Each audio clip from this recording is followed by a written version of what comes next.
ತಿಪಟೂರು ತಾಲೂಕು ರಂಗನಹಳ್ಳಿ ಗ್ರಾಮದ ಶ್ರೀ ಕ್ಷೇತ್ರ ಶನೇಶ್ವರ ಸ್ವಾಮಿಯ 21ನೇ ಜಾತ್ರಾ ಮಹೋತ್ಸವವು ದಿನಾಂಕ 12ರಿಂದ 15ರವರೆಗೂ ಬಹಳ ವೈಭವದಿಂದ ನಡೆಯಲಿದೆ.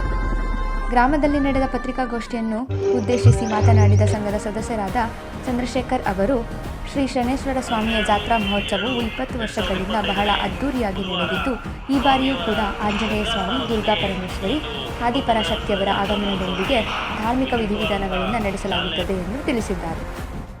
15ರ ಶನಿವಾರದಂದು ಬೆಳಗ್ಗೆ 10 ಗಂಟೆಗೆ ಅಮೂಲ್ಯ ಫೌಂಡೇಶನ್ ಹಾಗೂ ಸಿದ್ಧಗಂಗಾ ಆಸ್ಪತ್ರೆಯವರ ವತಿಯಿಂದ ಉಚಿತ ಆರೋಗ್ಯ ಶಿಬಿರ, ಕಾಮಿಡಿ ಕಿಲಾಡಿ ಖ್ಯಾತಿಯ ಹಾಸ್ಯ ಕಲಾವಿದರಾದ ತುಕಾಲಿ ಸಂಧು, ತುಕಾಲಿ ಮಾನಸ ಹಾಗೂ ಸೂರಜ್ ಇವರಿಂದ ಹಾಸ್ಯೋತ್ಸವ ಹಾಗೂ ರಾತ್ರಿ 8:30ಕ್ಕೆ ರಸಸಂಜೆ ಕಾರ್ಯಕ್ರಮವನ್ನು ಕೂಡ ಆಯೋಜಿಸಲಾಗಿದೆ. ಏನು ಉಚಿತ ಆರೋಗ್ಯ ಶಿಬಿರವನ್ನು ಇಟ್ಕೊಂಡಿದ್ದಾರೆ. ಈ ಭಾಗದ ಸುತ್ತಮುತ್ತಲ ಏನು ಒಂದು ಬಡ ಜನ ಇದ್ದಾರೆ ಅವ್ರಿಗೆ ಅನುಕೂಲವಾಗಲಿ ಅಂತೇಳಿ ಅದೊಂದು ಕಾರ್ಯಕ್ರಮವನ್ನು ನಡೆಸ್ತಾ ಇದ್ದೀವಿ.